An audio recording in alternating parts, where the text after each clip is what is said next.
Hi guys, നമ്മളിന്ന് പോകുന്നത് തട്ടേക്കാടുള്ള ആമ്പലുകൾ നിറഞ്ഞേക്കുന്ന ഈ ഒരു സ്ഥലത്തേക്കാണ്. ഇവിടേക്ക് എത്താനായിട്ട് നിങ്ങൾ കോതമംഗലത്ത് നിന്ന് പുന്നക്കാട് വരിക.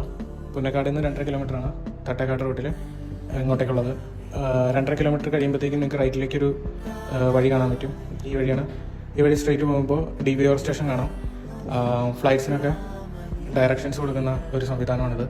ഇവിടെ നിന്ന് നേരെ പോകുന്ന ഒരു ടാറിടാത്ത റോഡ്, അവിടെ നിന്ന് സ്ട്രേറ്റ് പോയാൽ നിങ്ങൾക്ക് ഈ ആമ്പലുള്ള ഈ ഒരു സ്ഥലത്ത് എത്തിച്ചേരാൻ പറ്റും.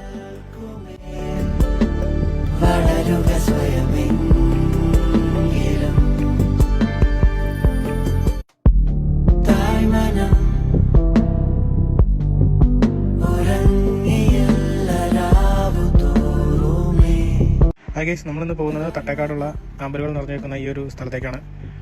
ഇവിടേക്ക് എത്താനായിട്ട് നിങ്ങൾ കോതമംഗലത്ത് നിന്ന് പുന്നക്കാട് വരിക. പുന്നക്കാടിൽ നിന്ന് 2.5 കിലോമീറ്ററാണ് തട്ടേക്കാട് റൂട്ടിൽ ഇങ്ങോട്ടേക്കുള്ളത്. 2.5 കിലോമീറ്റർ കഴിയുമ്പോഴത്തേക്കും